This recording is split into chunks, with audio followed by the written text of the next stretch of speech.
We're going to tackle brioche stitch now. We need a few setup rows to get us ready. So first of all, I have cast on 10 stitches and I've worked a few rows in garter stitch. Now I'm ready to switch to the first setup row for brioche stitch. All I'm going to do is purl 1, knit 1 across the row.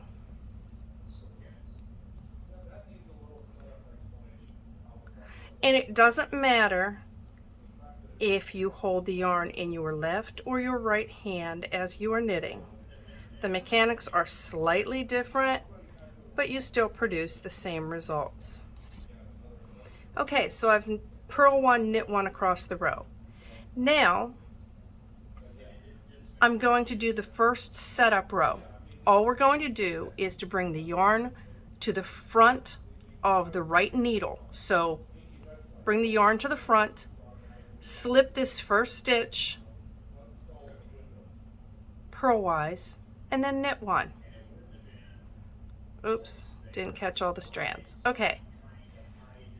Once again, we bring the yarn to the front, but it's easy whenever I have the yarn on my left hand. I just need to stick the needle tip underneath to slip purlwise and knit 1.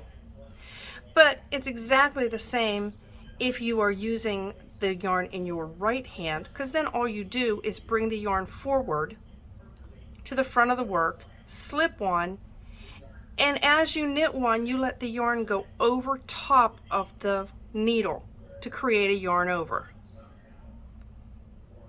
So once again, bring the yarn to the front, slip 1, let that yarn go over top of the needle, and then knit 1, which is increasing 1 stitch. All right, we have turned our 10 stitches into 15 on that row.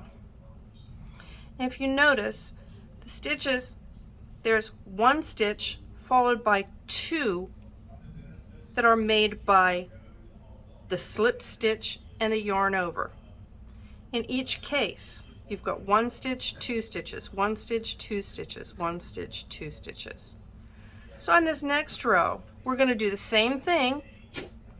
The yarn's going to be forward, and you're going to slip 1, I'll just take it underneath, slip 1 purlwise, but now instead of knit 1, you're going to knit 2 together. But let that yarn in the front make the yarn over and knit those 2 together. So you're keeping 3 stitches.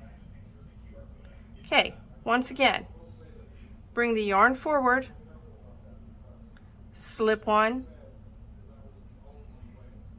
then do the yarn over as you knit 2 together. Let me do that with the yarn on my left hand. I just bring the needle tip under the yarn and slip 1, and then knit 2 together, and it automatically goes over the top of the needle. It's already over the top of the needle. And that's it. That's brioche stitch. Let's do another row, just so you see it once again. All right, yarn over, so the tip of the needle needs to have the yarn wrapped around it. I slip 1 and then knit 2 together. Yarn forward, slip 1, knit 2 together. Do it with the yarn on my right hand. Yarn forward, slip 1, let the yarn go over top of the needle and knit those 2 together. Yarn forward, slip 1, knit 2 together.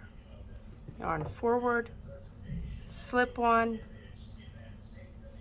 knit 2 together. And that is brioche stitch. Let me show you on the blanket that I'm working on for this project. This is the brioche stitch. It's really, really squishy. It's really nice. It stands out from the back of the blanket. It's also identical on both sides. So the blanket can be reversed and you won't be able to tell the difference from one side to the other. Now we do have the problem of color changes at the side of the rows, Nothing we can do about that. That's just the nature of knitting.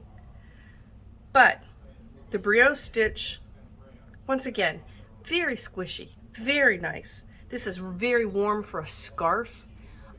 It does take more yarn, but it's very soft. So I think it makes a really nice way for the cross to stand out in the middle of the blanket.